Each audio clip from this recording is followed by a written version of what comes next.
రేవంత్ రెడ్డి దేశ రాజకీయాల్లో ఇప్పుడు సంచలనం. పార్టీ ఉనికిని కోల్పోతుందన్న తరుణంలో పార్టీ పగ్గాలు చేతపట్టి జవసత్వాలు అందించి తెలంగాణ రాష్ట్రంలో కాంగ్రెస్ ని అధికారంలో కూర్చోబెట్టిన ధీరుడు. తెలంగాణలో కాంగ్రెస్ ని ఒంటి చేత్తో రేవంత్ రెడ్డి గెలిపించాడని అనడంలో సందేహమే లేదు. ఎటువంటి పొత్తు లేకుండా, ఎవరి సపోర్టు లేకుండా 10 ఏళ్లలో పాలిస్తున్న పార్టీని ఢీకొట్టి కాంగ్రెస్ పార్టీని అందలమెక్కించాడు రేవంత్. అయితే రేవంత్ నుంచి తనకు ఎప్పటికైనా ప్రమాదం పొంచి ఉందని 6 ఏళ్ల ముందే సీఎం కేసీఆర్ పసిగట్టారు. అయితే కేసీఆర్ అమిత్ షా చేత చంద్రబాబుకు ఎందుకు ఫోన్ చేయించారు? దాదాపు సీఎంగా రేవంత్ ఖరారైన సందర్భంలో రేవంత్ ప్రమాణ స్వీకారానికి చంద్రబాబు వస్తున్నారా? వస్తే ఎటువంటి పరిణామాలు ఎదురు కానున్నాయి అనే విషయాలు ఈ వీడియోలో తెలుసుకుందాం. 2023 ఎలక్షన్స్ నోటిఫికేషన్ రిలీజ్ అయ్యాక బీఆర్ఎస్ పార్టీ అన్ని పార్టీల కంటే ముందే తన పార్టీ అభ్యర్థులను ప్రకటించి ముందుగా ప్రచారం కూడా మొదలుపెట్టేసింది.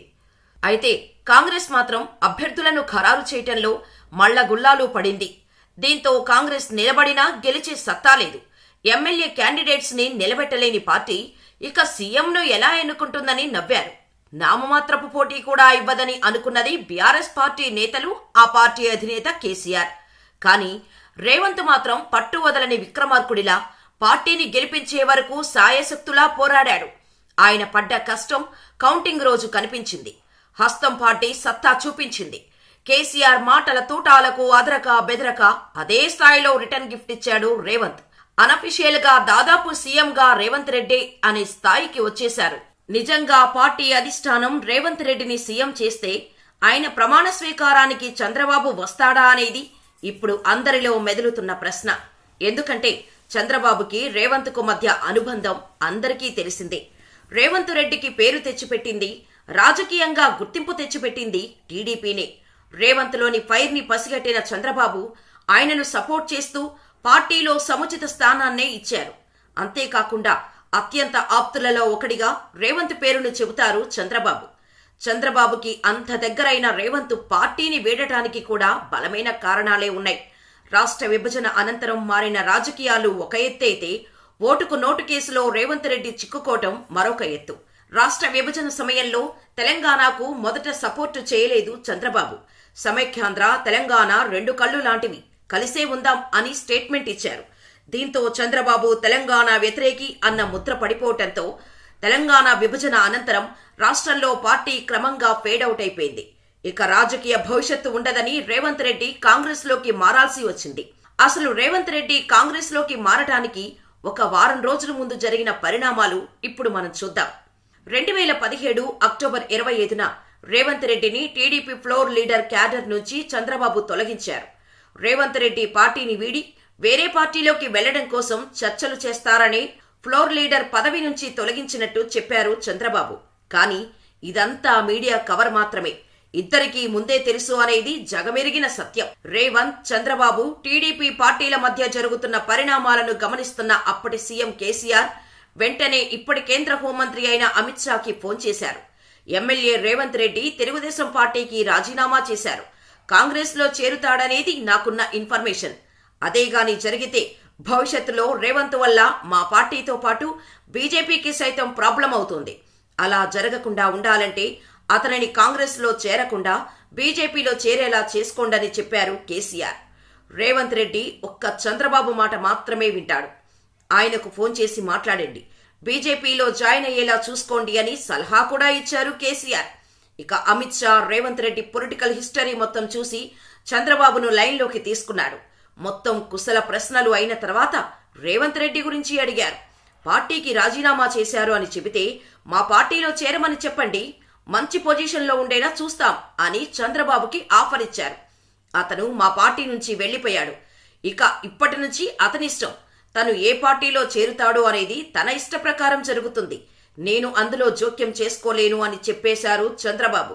అప్పటికి బీజేపీతో పొత్తులో చంద్రబాబు ఉండటంతోనే అమిత్ షా ఫోన్ చేసి మాట్లాడగలిగారు. కానీ చంద్రబాబు మాత్రం రేవంత్ విషయంలో ఎటువంటి హెల్ప్ చేయలేదు. అయితే మరోసారి అమిత్ షా చంద్రబాబును అప్రోచ్ అయి మీ ఇద్దరి మధ్య ఎటువంటి అనుబంధం ఉందో మా అందరికీ తెలుసు. మీరు చెబితే తప్పక రేవంత్ వింటాడు. పైగా రేవంత్ పై మోడీ కూడా చాలా ఇంట్రెస్ట్ చూపిస్తున్నాడు.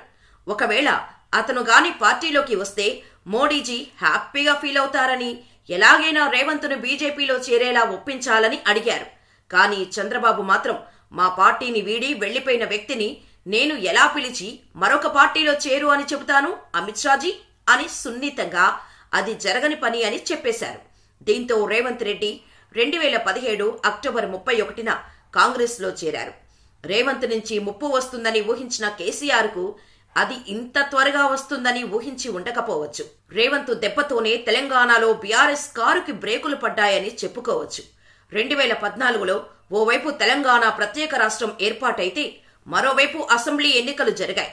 ఆ ఎన్నికల్లో 15 మంది ఎమ్మెల్యేలు తెలుగుదేశం పార్టీ నుంచి విజయం సాధించగా ఆ తర్వాత బీఆర్ఎస్ అధినేత సీఎం కేసీఆర్ ఆపరేషన్ ఆకర్ష్ అంటూ ఎర్రబల్లి, తలసాని, కడియం వగేరా వగేరా నేతలను కారెక్కించేశారు.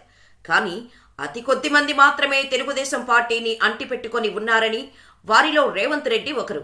ఆ తరువాత పరిణామాలతో రేవంత్ సైతం పార్టీ మారినా ఏనాడు తెలుగుదేశం పార్టీ గురించి కానీ ఆ పార్టీ అధినేత గురించి కానీ తప్పుగా మాట్లాడింది లేదు. పైగా తనకు రాజకీయ భవిష్యత్తు ఇచ్చింది తెలుగుదేశం పార్టీయే అని చెబుతారు. అటువంటిది ఇప్పుడు కాంగ్రెస్ హయాంలో సీఎం అయితే చంద్రబాబుని ప్రమాణ స్వీకారానికి రేవంత్ పిలుస్తాడా అంటే పిలవడు అనే చెప్పాలి. ఎందుకంటే చంద్రబాబు ఆంధ్రావాది కాబట్టి. ఆయన కాని వస్తే తెలంగాణలో పాలన మళ్లీ ఆంధ్ర వాళ్ల చేతుల్లోకి వెళ్లిందనే అంశంపై ప్రత్యర్థులు తీసుకువచ్చే అవకాశం ఉంది. ఒకవేళ రేవంత్ పిలిస్తే చంద్రబాబు వస్తారా అంటే రారు అనే సమాధానం వస్తుంది. ఎందుకంటే చంద్రబాబు వస్తే రేవంత్ పట్ల తెలంగాణలో వ్యతిరేకత వస్తుంది. కాంగ్రెస్ గెలిచిందని తెలియగానే గాంధీ భవన్ దగ్గర కాంగ్రెస్ జెండాలు పట్టుకున్న వారి కంటే టీడీపీ జెండాలు పట్టుకున్న వారే ఎక్కువ. దీన్ని బట్టి అర్థం చేసుకోవచ్చు రేవంత్ పట్ల టీడీపీ నేతలకు ఉన్న అభిమానం. కాబట్టి ఈ సమయంలో చంద్రబాబు వస్తే ఆయన కనుసన్నల్లోనే రేవంత్ రెడ్డి పాలన చేస్తున్నారన్న రిమార్కు రావడం ఖాయం. ఇక మరొక కారణం ఏంటంటే ఆంధ్రప్రదేశ్లో వచ్చే ఎన్నికలలో బీజేపీ, జనసేన పొత్తుకు ట్రై చేస్తున్నారు చంద్రబాబు. అటువంటిది చంద్రబాబు గాని ఇప్పుడు ఈ ప్రమాణ స్వీకారానికి వెళితే పరోక్షంగా కాంగ్రెస్కు సపోర్టు చేసినట్టే అవుతోంది. అలా కాని జరిగితే బీజేపీ టీడీపీకి దూరం అవుతుంది. ఈ కారణాల వల్ల చంద్రబాబు రాకపోవచ్చు. బహిరంగంగానైనా ఎటువంటి కామెంట్స్ చేయకపోయినప్పటికీ పర్సనల్ గా ఫోన్ చేసి సలహాలైతే ఇవ్వచ్చు. వాస్తవంగా రేవంత్ రెడ్డికి సుడి ఉంది. 100% అదృష్టవంతుడు. రాజశేఖర్ రెడ్డి సీఎం అవటానికి 20 ఏళ్లు వేచి చూశాడు. కేసీఆర్కి 14 ఏళ్లు పట్టింది. జగన్కి 10 ఏళ్లు పట్టింది. రేవంత్కి కేవలం 2 ఏళ్లు పట్టింది. ఓటుకు నోటు కేసు అప్పుడు రైజ్ అయిన రేవంత్ రెడ్డి 6 ఏళ్లుగా అదే టెంపో మెయింటైన్ చేశాడు. దూకుడు స్వభావంతో దూసుకెళ్లాడు. డబ్బు, కులబలం, దూకుడు స్వభావం, కాంగ్రెస్ లాంటి గొప్ప వేదిక దొరకటం, రేవంత్ లాంటి దూకుడు స్వభావం ఉన్నవాళ్లు కాంగ్రెస్లో ఆ సమయానికి లేకపోవటం రేవంత్కి అద్భుతంగా కలిసొచ్చాయి. కరెక్ట్గా గత 5 ఏళ్ల కిందట డిసెంబర్లో ఓడిపోయిన వ్యక్తి వచ్చే 5 ఏళ్లలో సీఎం అవుతాడని ఎవరూ ఊహించి ఉండరు. ఆఖరికి రేవంత్ కూడా ఊహించి ఉండడు. ఇంతకీ మీరేమనుకుంటున్నారు? రేవంత్ పిలుస్తారా? చంద్రబాబు వస్తారా? మాకు కామెంట్ చేయండి.